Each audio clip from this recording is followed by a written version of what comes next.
ఇస్తామండి.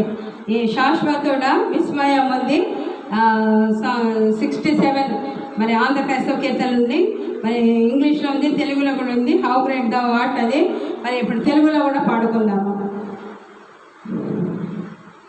శాశ్వతుడా విస్మయం